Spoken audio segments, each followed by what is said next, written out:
L'Institut français est sur tous les fronts de la francophonie. À la veille de la Nuit des idées 2018 et 2 jours avant le lancement de la grande consultation citoyenne en ligne, Mon idée pour le français, nous recevons Anne Tallino. Bonsoir. Bonsoir. Merci d'être avec nous sur TV5 Monde. Soyez la bienvenue. Vous êtes la directrice générale de l'Institut français. Alors à TV5 Monde, on connaît bien vos actions, votre vocation. Ce n'est pas forcément le cas de tous les francophones et de toutes les francophones qui nous regardent. C'est un établissement public. Est-ce que vous pouvez nous rappeler sa vocation ? Merci d'abord de l'invitation. La vocation de l'Institut français, c'est de promouvoir la culture dans le monde. Le premier pilier. Et le second, c'est l'échange et le dialogue avec les cultures étrangères. Ceci nous conduit donc à intervenir sur tous les champs de la culture, les champs artistiques, le débat d'idées, la promotion de la langue, et à mener de grands programmes comme par exemple les saisons et années croisées. Nous venons de terminer une année croisée avec la Colombie qui a été une très très belle saison. Alors, vous êtes présent un peu partout dans le monde. Combien d'instituts français ? Alors, l'Institut français est... Donc, nous sommes à Paris et nous travaillons de manière très étroite avec le réseau culturel dans le monde. Ce réseau culturel, il est composé des instituts français dans le monde, il y en a une centaine, et du réseau des alliances françaises, il y en a environ 800. Nous travaillons aussi avec des partenaires étrangers via ce réseau culturel ou directement, et évidemment aussi en lien étroit avec les services culturels des ambassades. Alors on le voit parfois, nos téléspectatrices et téléspectateurs voient aussi l'enseigne Institut français dans des capitales du monde entier. Qu'est-ce qui se passe à l'intérieur dans l'immeuble ? Il y a parfois des concerts, il y a parfois des expositions. Lorsqu'on reçoit des invités, souvent il arrive de dire vous serez en concert à l'Institut français d'Alger, de Rabat, de Madrid notamment. Alors les instituts français ou les alliances, puisqu'il y a des pays où il n'y a que des alliances, je pense à l'Inde tout particulièrement, sont des lieux culturels de proximité dans lesquels on trouve des salles de spectacle. Pas tous, mais dans la plupart. On trouve aussi parfois des salles de cinéma et nous constituons une forme de réseau de salles de cinéma. Évidemment, ce sont des centres de cours où on donne, où on vient apprendre le français et ils nouent des liens très forts avec les partenaires locaux. Donc ce sont des acteurs locaux d'échange et avec les cultures locales et de promotion de la culture française très important. Alors justement, prenons par exemple Gaza, un chanteur palestinien nous disait il y a quelques années sur TV5 Monde, l'Institut français, c'est la seule manière pour notre groupe, Waterbands, de donner des concerts. C'est aussi pour nous, alors que c'est un territoire plutôt anglophone, c'est l'occasion d'apprendre le français. Est-ce que vous pouvez nous donner des nouvelles de l'Institut français de Gaza ce soir ? Alors l'Institut français de Gaza a réouvert, il me semble que c'était l'année dernière puisqu'il y avait eu quelques problèmes, mais l'Institut est aujourd'hui ouvert. Mais votre exemple est intéressant parce qu'il y a effectivement des pays dans lesquels les instituts français jouent un rôle central puisqu'il y a un défaut d'équipement culturel. Par exemple, il y a les médiathèques que je n'ai pas mentionnées qui sont aussi au cœur des instituts français et qui, dans certains pays d'Afrique, sont quasiment la seule ressource pour pouvoir avoir accès aux livres, au contenu numérique que nous proposons via Culture Tech et permettent d'avoir accès à de nombreuses connaissances. Alors nous sommes à la veille de la Nuit des idées 2018, je le disais, l'une de vos initiatives phares, c'est quoi au juste ?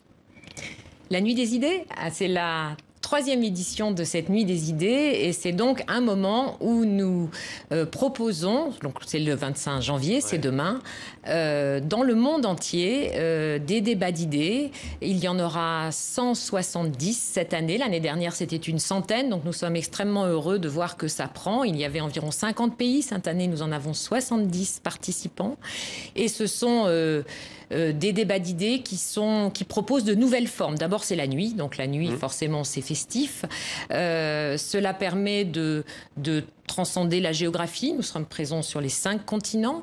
Cela permet aussi de transcender les genres. Nous allons mélanger à la fois les intellectuels, les artistes, les lanceurs d'alerte, les étudiants, pour venir échanger. Et les anonymes, comment est-ce qu'ils vont pouvoir y participer devant leur écran, à travers quels moyens vont-ils pouvoir... Alors, il y a les anonymes, d'abord, peuvent venir y participer. L'année dernière, la Nuit des idées, c'était 180 000 personnes qui sont venues assister à un débat d'idées dans les pays concernés. Il y a évidemment la possibilité de regarder sur le site lanuitdesidées.com, donc je vous encourage vivement.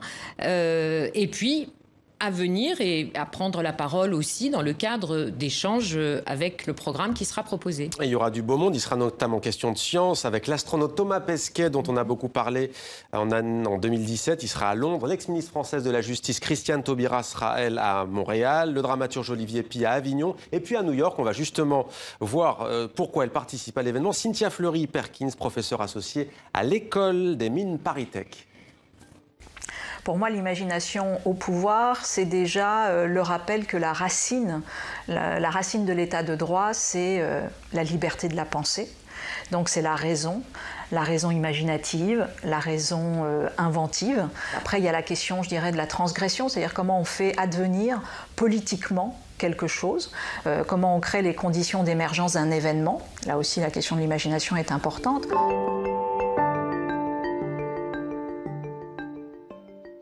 Alors c'est une formule qui a de l'avenir dans la mesure où aujourd'hui, par exemple, si on prend les outils de la régulation démocratique, les outils citoyens de la régulation démocratique, c'est essentiellement l'imagination des citoyens qui est au pouvoir, mais aussi sur des choses plus compliquées, la désobéissance civile, ça renvoie à de l'imagination de qu'est-ce que sera le légitime de demain. Inventer les légitimités de demain, c'est ça aussi l'imagination au pouvoir.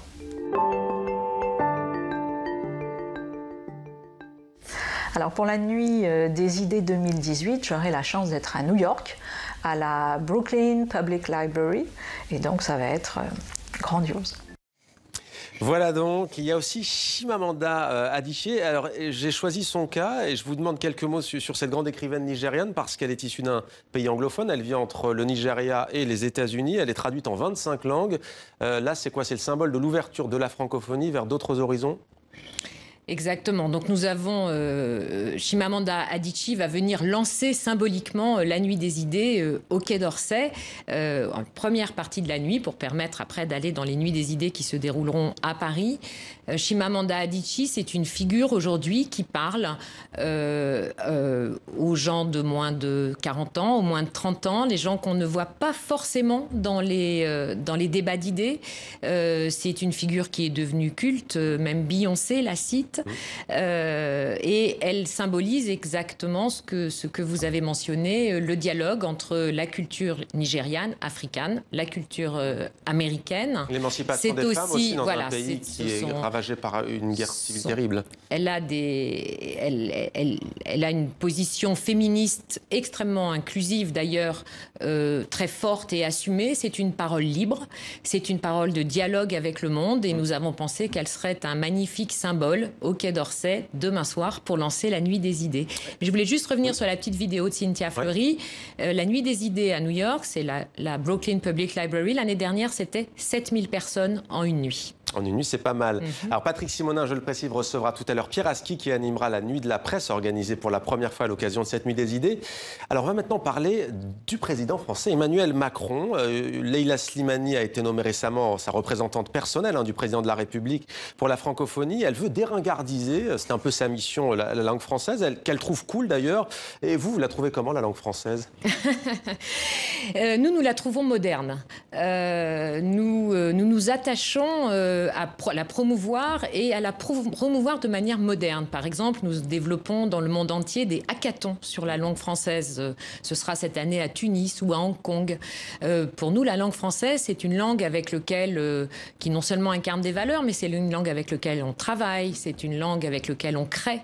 Et donc, nous en sommes vraiment un des militants. Mais nous pensons aussi qu'il est utile de promouvoir la langue française et toutes les autres langues. C'est-à-dire, c'est la langue française dans la diversité linguistique. Et ça, c'est sa force. Vous êtes en train de me devancer parce que vous savez que je vais vous poser une petite question sur Emmanuel Macron. On a fait un petit tour sur votre page Facebook, celle de l'Institut français. Voici ce qu'on a découvert. Faites du français la première langue au monde dans les 30 à 40 ans qui viennent, en décidant de le parler. Voilà, Emmanuel Macron qui veut en faire la première langue au monde. On l'a vu tout à l'heure à Davos, ça fait beaucoup parler en France justement, et notamment ici à TV5 Monde. Il s'exprime à nouveau en anglais, alors qu'il l'a fait certes à huis clos au château de Versailles devant des grands patrons venus du monde entier. Ça pose pas problème, ça? Je ne pense pas que... D'abord, je ne me permettrai pas de commenter le président, mais surtout, le président encourage le multilinguisme. C'est-à-dire, c'est le français et c'est la promotion des langues, de toutes les autres langues. Il ne s'agit pas d'avoir une langue uniforme qui domine la planète. Il s'agit de pouvoir avoir que les langues africaines aient leur place, que les diverses langues asiatiques aient leur place. Et c'est dans ce cadre-là que cela s'inscrit. C'est donc la promotion de la langue française et du plurilinguisme. Alors, le nombre de francophones devrait quasiment tripler d'ici 30 ans dans le monde. Autre initiative dont on va parler avec vous, Anne Tallino, c'est après-demain, vendredi, le lancement d'une grande consultation citoyenne en ligne. Ça consiste en quoi ? Alors justement, après le discours prononcé par Emmanuel Macron à Ouagadougou, il a souhaité qu'une consultation internationale pour le français et le plurilinguisme soit lancée. Donc c'est un site internet qui sera lancé par la ministre de la Culture Françoise Nyssen et le secrétaire d'État Lemoine après-demain au ministère des Affaires étrangères, qui permet de donner son idée pour le français. Ça s'appelle « Mon idée pour le français et le plurilinguisme ». Et c'est donc un appel aux idées de la société civile internationale. Nous espérons des partenaires, bien entendu, on suivra ça sur notre antenne. Quelle est votre idée à vous pour la langue française ? L'écriture inclusive ? Pourquoi pas ? Non, mon idée à moi, c'est justement de pouvoir promouvoir l'apprentissage de plusieurs langues. Je suis moi-même très marquée par une double culture, allemande en l'occurrence, franco-allemande, et je pense que plus on parle de langues, et mieux on les parle. Alors, vous avez cité tout à l'heure l'Alliance française. On voit beaucoup ce logo aussi depuis tout à l'heure, l'Alliance française, puisque c'est effectivement l'un des grands piliers de la francophonie. C'est une institution qui connaît des difficultés en ce moment avec une avalanche de démissions, 6 voire 7 au total.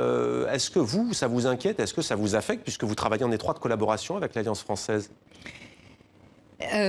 Effectivement, nous travaillons et nous remplissons des missions aussi bien vis-à-vis du réseau des instituts que celui des alliances françaises. L'affaire à laquelle vous faites référence concerne la fondation, ce qui n'est pas tout à fait la même chose. Donc nous proposons des programmes, des services, des outils au réseau des instituts, au réseau des alliances. Par exemple, en Amérique du Sud, il n'y a que des alliances. Donc ce sont évidemment nos partenaires principaux. Il n'y aura pas de conséquences pour votre travail là-bas, en Amérique du Sud, non ? Il n'y aura pas de conséquences pour notre travail en Amérique du Sud. Tout ce qu'on peut se souhaiter, c'est qu'à l'avenir, nous continuions à travailler de manière encore plus étroite avec le réseau des instituts et avec le réseau des alliances. Anne Tallino, merci beaucoup d'avoir répondu à nos questions sur TV5 Monde. Je rappelle que vous êtes la directrice générale de l'Institut français et la Nuit des idées, c'est demain. Bonne nuit des idées à vous, merci. Merci, bonne nuit aussi.